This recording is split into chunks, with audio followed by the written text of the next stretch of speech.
Good morning students, how are you? कैसे हैं आप सभी?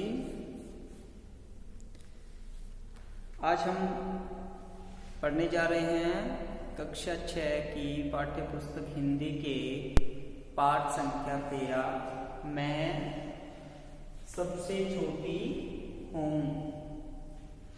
मैं सबसे छोटी हूँ ये एक कविता है जिसके कवि हैं सुमित्रानंदन पंत जी।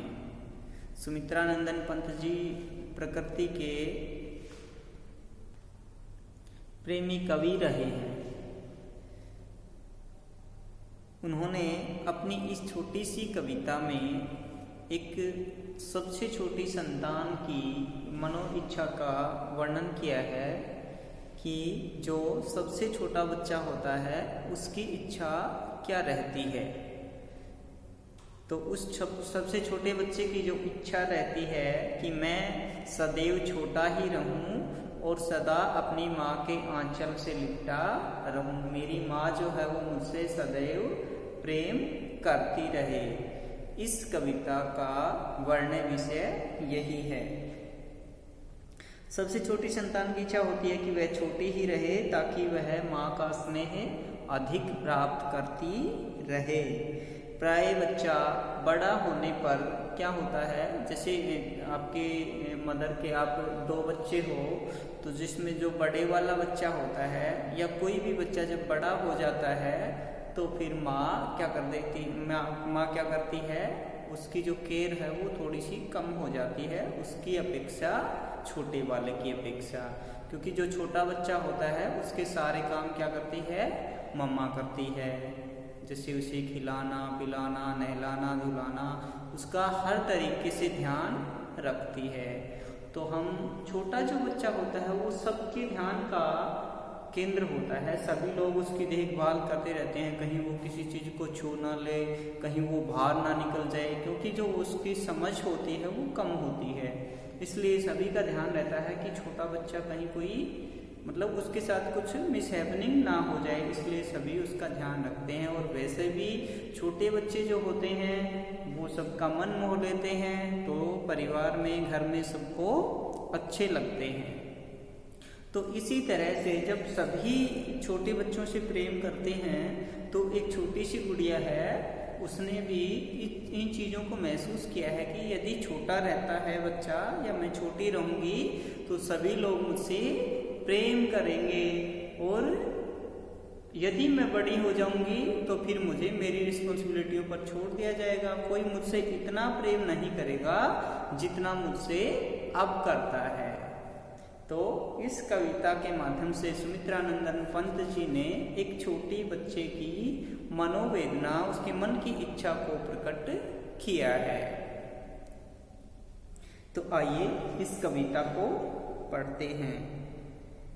मैं सबसे छोटी हूँ तेरी गोदी में सोऊं। एक छोटी बच्ची अपनी माँ के आंचल से लिपट करके कहती है कि माँ मैं घर में सबसे छोटी हूँ और सदा तुम्हारी गोदी में ही सोऊं। तेरा आंचल पकड़ पकड़ फिरूं सदा माँ, तेरे साथ कभी न छोड़ूं तेरा हाथ। अब वो कहती है छोटी बच्ची कि माँ मेरी ये इच्छा है कि मैं घर में सबसे छोटी रहूं और सदा तुम्हारी गोदी में सोऊं। तुम्हारा स्नेह तुम्हारा प्रेम सदैव मैं प्राप्त करती रहूं और तुम्हारा अंचल पकड़ पकड़ के मैं तुम्हारे साथ साथ घूमूं फिरूं। अंचल क्या होता है भाई? साड़ी का पल्लू, साड़ी का जो पल्ला होता है उसे क्या कहते हैं? आंचल कहते हैं। तो छोटी बच्ची कहती है कि माँ मैं तो इतनी छोटी ही रहूं कि सदा तुम्हारी साड़ी का पल्लू पकड़ करके तुम्हारे साथ साथ घूमती फिरती रहूं और तुम्हारा अपार स्नेह प्राप्त करूं। फिरूं सदा मैं तेरे साथ कभी न छोड़ूं तेरा हाथ, और सदैव तुम्हारी हाथों की उंगलियों को पकड़ के तुम्हारे साथ साथ रहूं, तुम्हारा साथ और तुम्हारा हाथ कभी नहीं छोड़ूं। ये ही मेरे मन की इच्छा है। बड़ा बनाकर पहले हमको तू पीछे चलती है मात। अब बच्चे कहते हैं कि माँ तू पहले तो हमें पाल पोस कर बड़ा बनाती है और फिर हमें ठग लेती है। ठगने का अर्थ क्या है यहाँ पे कि मतलब पहले तू हमें कहती है कि बेटा जल्दी से बड़े हो जाओ और हमें बड़ा कर देती हो, और फिर तुम जो हमारी केयर ऑफ करती हो उससे तुम पीछे हट जाती हो, तो हमें बड़ा बना करके तुम ठग लेती हो, हमसे पीछा छुड़ा लेती हो। हाथ पकड़ फिर सदा हमारे साथ नहीं फिरती दिन रात। और जब हम बड़े हो जाते हैं तो तुम हमसे अपना हाथ छुड़ा लेती हो और हमारे साथ फिर तुम नहीं घूमती हो और हमें आज़ाद छोड़ देती हो, हमें अपने हाल पे छोड़ देती हो। लेकिन मैं तो ऐसा बिल्कुल भी नहीं चाहती हूँ। मैं तो यही चाहती हूँ कि मैं तुम्हारी गोदी में रहूं, सदा तुम्हारा हाथ पकड़ के तुम्हारे साथ घूमती रहूं। अपने कर से खिला धुला मुख, धूल पोंछ सज्जित कर गात। तुम छोटे जब हम होते हैं तो तुम क्या क्या करती हो? अपने कर से, कर क्या होता है? हाथ।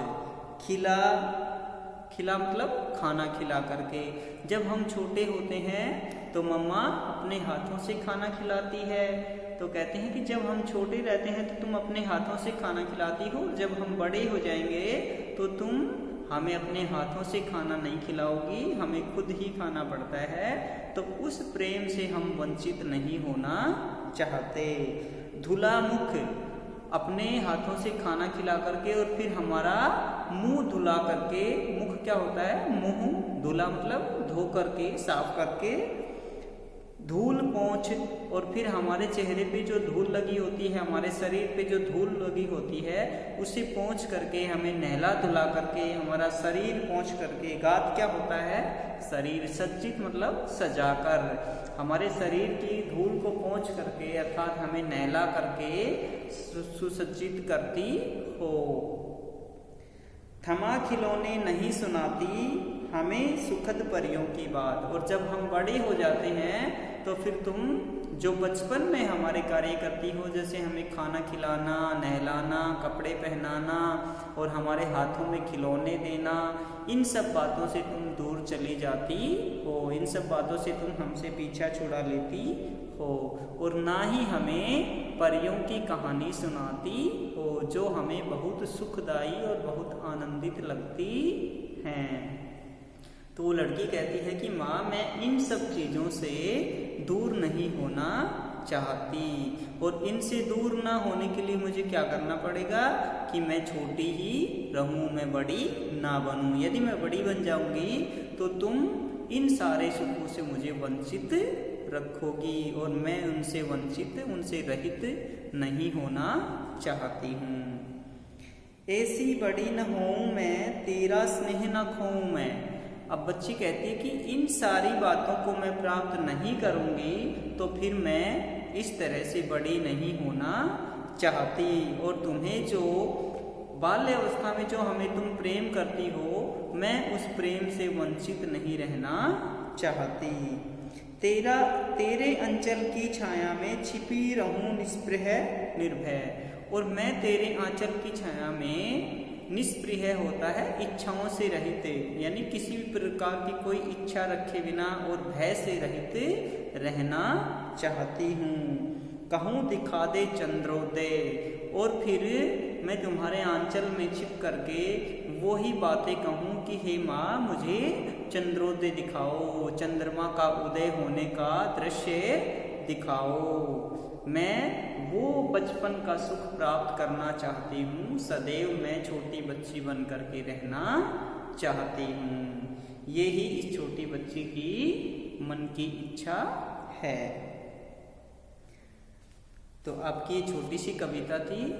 इस कविता का सरलार्थ और भावार्थ मैंने आपको बता दिया है। इसमें कुछ शब्द आए हैं, जैसे हाथ। कर क्या होता है? हाथ। शब्दार्थ है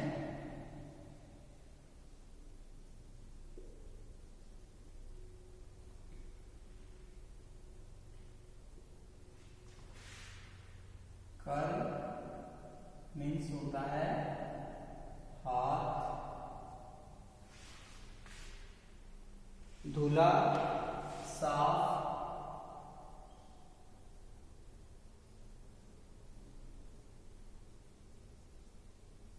मुख मुंह, मुख क्या होता है मुंह, अंचल,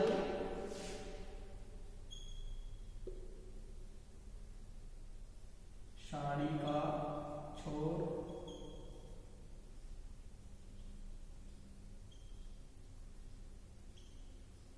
साड़ी का छोर,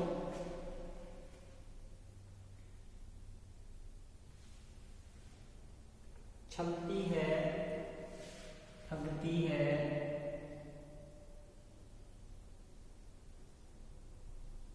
छलती है, ठगती है,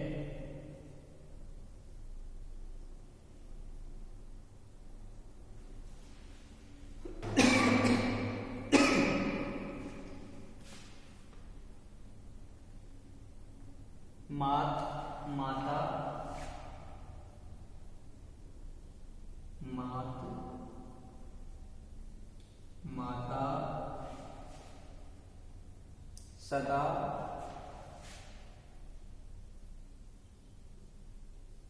सदा का अर्थ होता है हमेशा, सदा क्या होता है हमेशा,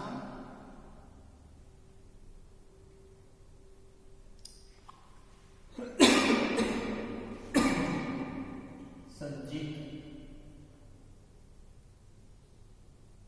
सजाकर,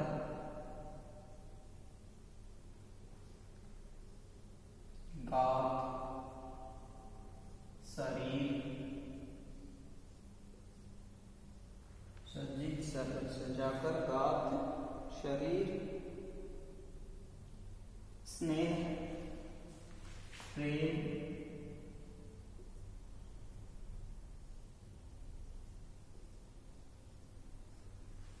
स्नेह होता है प्रेम, निष्क्रिय है इच्छा रहित,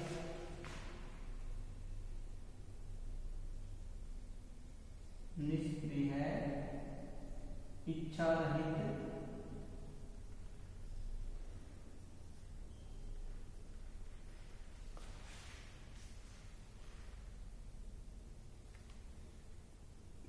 निर्भय,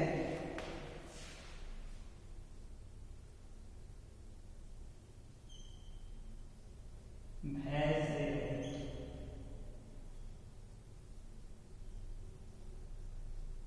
निर्भय होता है भय से रहित, चंद्रोदय,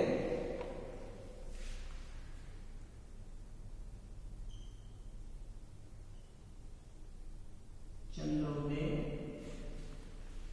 का अर्थ होता है चंद्रमा का उदय होना,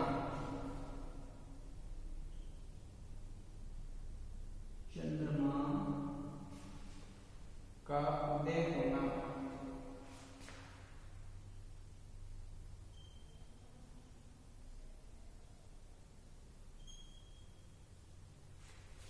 चंद्रमा का उदय होना।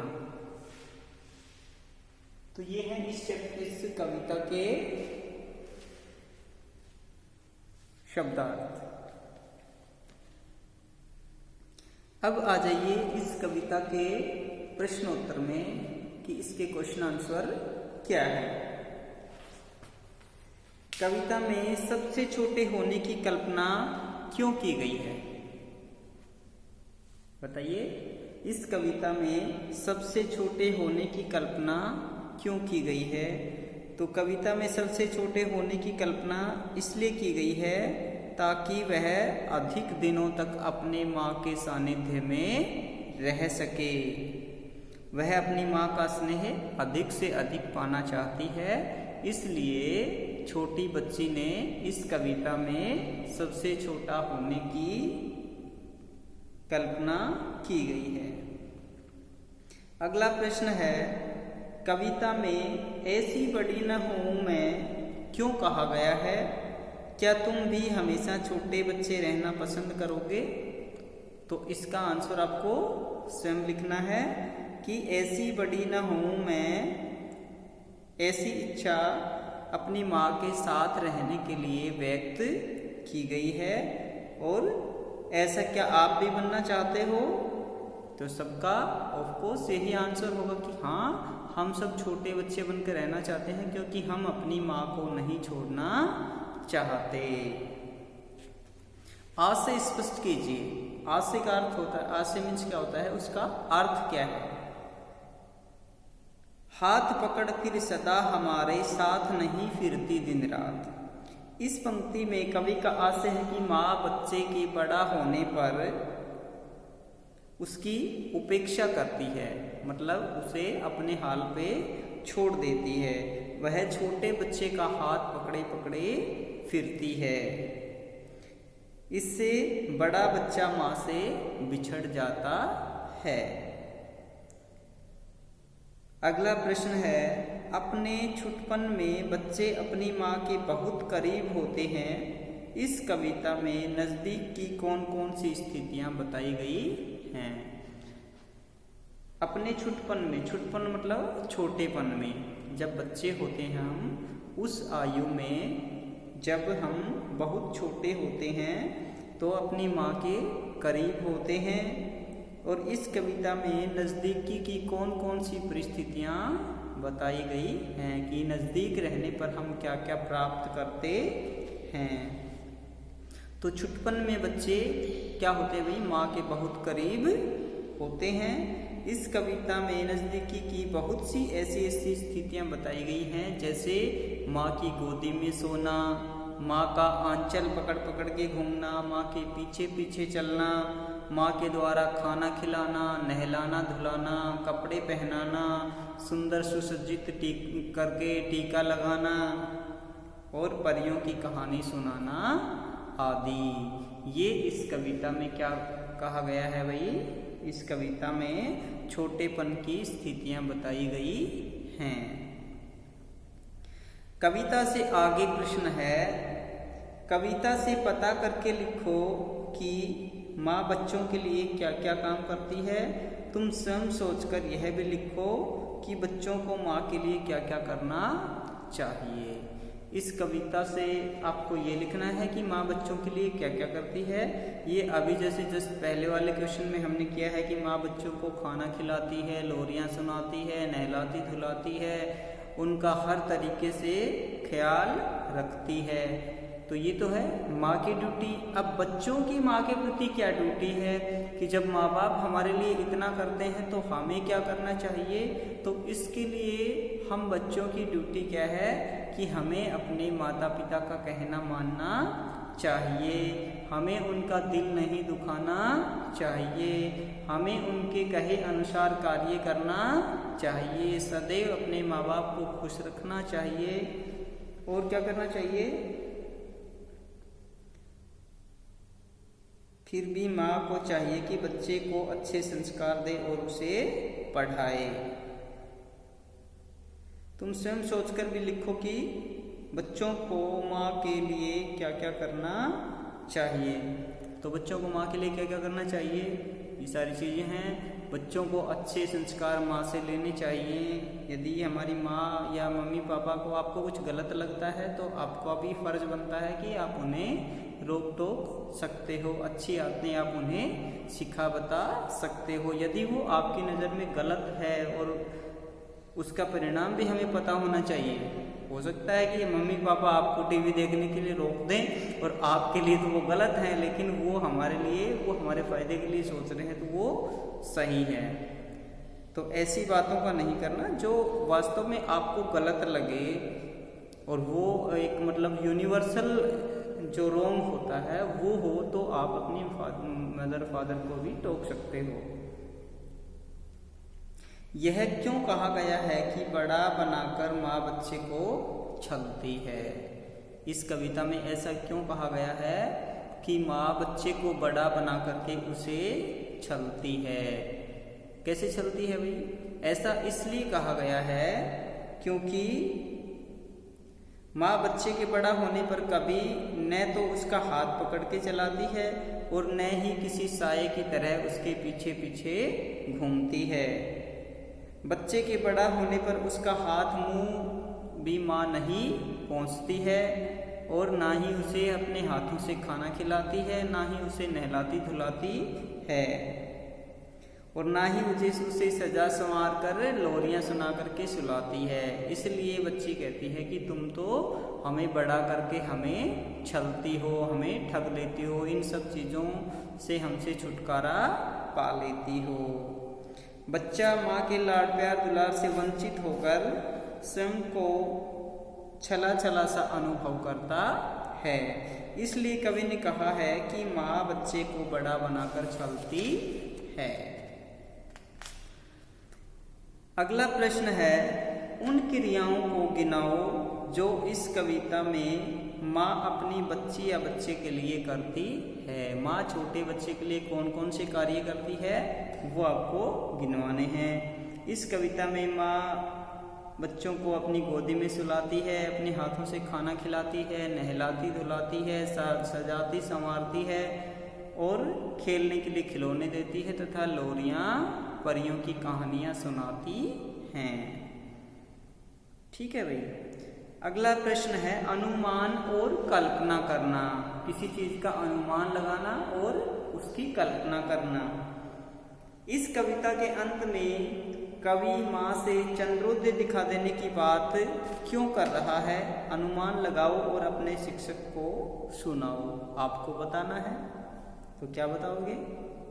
बच्चों को जैसे बचपन में हमने कहानियाँ सुनी है कि चंदा मामा की कहानी सुनाती थी मम्मा, दादी, नानी। आज भी अब छोटे बच्चे होते हैं, उनका कहते आजा बेटा, वो रोता है तो कहते चल बेटा तेरे को चांद मामा की कहानी सुनाती हूँ। चंदा मामा दूर के दही पकौड़े बूर के, ऐसी कहानी आप सुनते हो ना। तो वो कहानियाँ कौन सुनाती हैं? दादी माँ सुनाती है या हमारी मम्मा सुनाती है, हमारी नानी जी सुनाती हैं। तो चांद मामा की जो कहानी होती है वो फेमस होती है। तो बच्चा जब छोटा होता है तो उस कहानी को सुनता रहता है, फिर थोड़ा थोड़ा उसकी समझ बढ़ती है तो वो देखता है कि चांद कब उदय होता है, कैसे होता है। तो उन सब के बारे में वो देखने की जिद करता है कि मम्मी मेरे को चांद उगता हुआ देखना है, चलो मुझे दिखाओ। तो उन सब के बारे में आपको अनुमान लगाना है और बताना है। अतः बच्चा अपनी माँ से स्वयं गोद में लेने और चंद्रोदय दिखाने को कहता है। वह बच्चों के कोमल मन की कल्पनाओं को उड़ान देता है। चांद बहुत प्यारा लगता है और वो बच्चों को बहुत कोमल मन को एक नई उड़ान देता है। बच्चे उड़ना चाहते हैं, उठना चाहते हैं ऊपर, तो अपनी मम्मा को कहते हैं मम्मा मुझे गोदी में उठा करके और फिर चांद दिखाओ। इस कविता को पढ़ने के बाद एक बच्ची और उसकी माँ का चित्र तुम्हारे मन में उभरता है। उभरता मतलब जैसे हम इस कविता को पढ़ते हैं तो हमारे माइंड में एक पिक्चर सेट हो जाती है, एक तस्वीर, यानी कि हमारे थिंकिंग हमारे बचपन में चली जाती है और हम उस दृश्य को अंदर ही अंदर फील करते हैं। तो एक ऐसा चित्र उभरता है। वह बच्ची और क्या क्या कहती होगी, क्या क्या करती होगी, कल्पना करके अपनी कहानी में बताओ। ये आपको स्वयं बताना है। माँ अपना एक दिन कैसे गुजारती है? कुछ मौकों पर उसकी दिनचर्या बदल जाया करती है, जैसे मेहमानों के आ जाने पर, घर में किसी के बीमार पड़ जाने पर, त्योहार के दिन। इन अवसरों पर माँ की दिनचर्या का क्या फर्क पड़ता है? सोचो और लिखो। एक तो आपकी मम्मा अमूमन आपके लिए कार्य करती है और एक ऐसी सिचुएशन में जब आपके घर में बहुत सारे मेहमान आ जाते हों या कोई फेस्टिवल होता है या कोई इस तरह का कोई आयोजन होता है जिसमें मम्मा को बहुत अधिक काम होता है, तो ऐसी सिचुएशन में आपकी मम्मा आपके लिए क्या करती है, तो उस पर आप लोगों को सोचना है। और जब कभी क्लास में डिस्कस होगी तो आप लोगों को ये बताना है। ऐसे मौकों पर माँ की दिनचर्या में काफ़ी फर्क पड़ जाता होगा। जैसे माँ बहुत बिजी हो जाती है क्या करती है? बीमार पड़ने पर समय पर दवा दारू करना, मतलब बच्चे को दवा देना, रोगी की इच्छा अनुसार हल्का भोजन बनाना तथा मेहमानों पर आए नाश्ते का प्रबंध करना, उनका हर तरह से ख्याल रखना आदि कार्यों में माँ बिजी हो जाती है। तो ये था आपका, आपको अनुमान लगाना था कि आपकी मम्मा क्या क्या ऐसे कार्य कर सकती है। अब आ जाइए भाषा की बात। व्याकरणिक संबंधित तथ्य कि इस चैप्टर में व्याकरण से संबंधित कौन कौन सी चीजें आई हैं। नीचे दिए गए शब्दों में अंतर बताओ और उनमें क्या फर्क है। आपको अंतर बताना है और दोनों में फर्क भी क्या होता है, फर्क का मीनिंग भी अंतर ही होता है। स्नेह प्रेम, शांति सन्नाटा, धूल राख, ग्रह गृह, निधन निर्धन, समान सामान।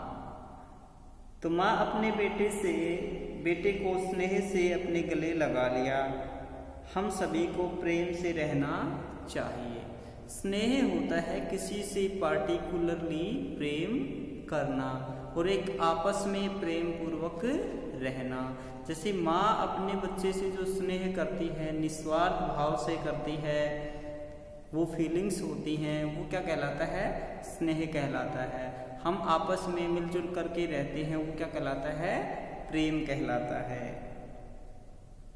शांति और सन्नाटा, शांति होती है मतलब हंसी खुशी से, मतलब बहुत कम बोलना। सन्नाटा होता है बिल्कुल चुप्पी, यानी कि बिल्कुल भी आवाज ना होना। और शांति मतलब तो हल्का फुल्का, मतलब आप बोल सकते हो, आराम से बैठना, वो शांति होती है। बिल्कुल सन्नाटा जो छाया रहता है, कुछ भी ना बोलना, वो क्या होता है? सन्नाटा। धूल और राख, धूल क्या होता है? मिट्टी, डस्ट के जो छोटे छोटे कण होते हैं वो होते हैं। और राख जो जलाने के बाद जो बचती है वो क्या होती है? राख होती है। ग्रह, ग्रह होते हैं आपके प्लैनेट्स, और ग्रह होता है घर। ग्रह क्या होते हैं? प्लैनेट्स जो आकाश में घूमते हैं, और ग्रह होता है क्या? घर। ग्रह और ग्रह में क्या अंतर है? ये तो होते हैं आकाशीय ग्रह,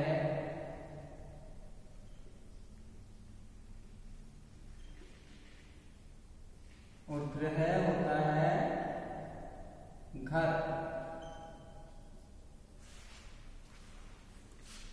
निधन मृत्यु,